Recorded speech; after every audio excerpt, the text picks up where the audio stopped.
sort of media opinion, there is real-time data showing vast irregularities in the voting system that we have watched over the last few weeks. I asked this question of the campaign, and I ask this of you now, the White House. Where is our FBI in this entire scheme? Are they looking at any of the evidence that this White House or the campaign have presented in terms of real-time data evidence of voter irregularity?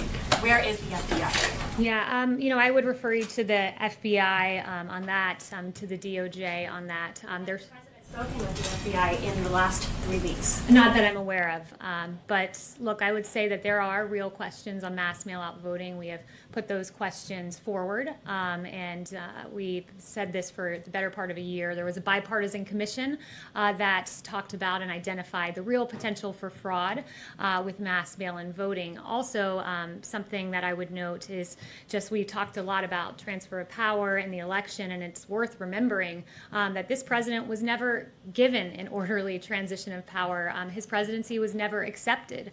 In fact, before his election, we know Crossfire Hurricane was launched by Peter Strzok to pursue baseless allegations about the president's ties with Russia. That's before he was president, trying to subvert the will of the American people. We know in August, Peter Strzok wrote a text message about an insurance policy against a Trump presidency, once again trying to silence the voice of the American people.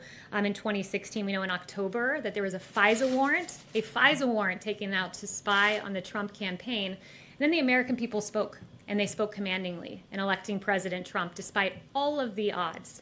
And what happened after he was elected? You had 70 lawmakers say we're not coming to his inauguration, Democratic lawmakers. You had Elizabeth Warren saying we're going to attempt to obstruct the Trump transition by urging the Government Accountability Office to investigate the incoming Trump transition. In January of that year, you had President Obama have a by-the-book meeting where they talked about the Logan Act, using that act to go after Lieutenant General Michael Flynn. Just before the inauguration, you had BuzzFeed promoting and publishing this bogus Steele dossier that's been widely debunked. And then for 2 years, you had the Basis Mueller investigation, which searched for collusion, found none, and exonerated President Trump.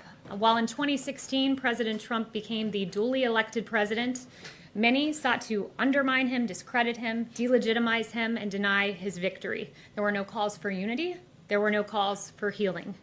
So while every legal vote is counted, let us not forget the inexcusable transition or lack thereof that President Trump had to endure in 2016 and 4 years into his presidency. Thank you, everyone, for the very good and substantive questions today. Do you understand that you lost? I don't call on activists. I'm not an activist.